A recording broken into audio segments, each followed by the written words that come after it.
Tungod sa pagkahugno sa kisame sa City Housing and Land Management Office sa lokal nga panggamhanan sa Jansan, asa aduna matud pay empleyado nga naigo og samdan. Anaa na lang karon sa ground floor sa City Hall nagaoperasyon ang mga empleyado sa maong opisina.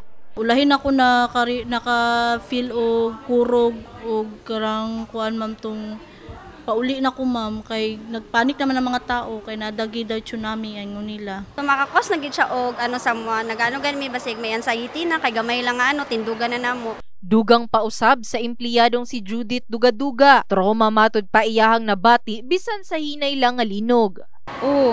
Paglumba na may panagan. Silong.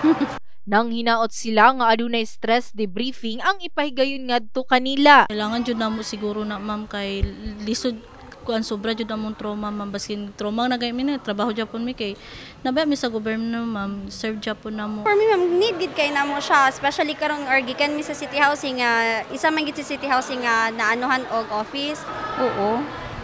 Siyempre kay maka-nervous gud kay.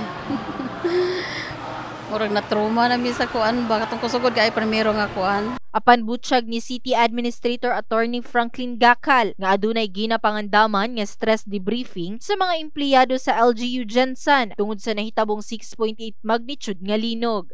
The role of the concerned department to submit to the HR kung sino yung mga may kailangan ng mental health and psychosocial intervention.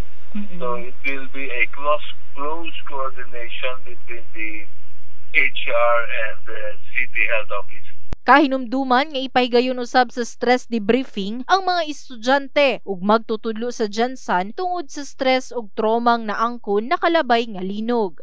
In the heart of changing lives. Kini si Brigada Liza Labajo sa Brigada News Jansan.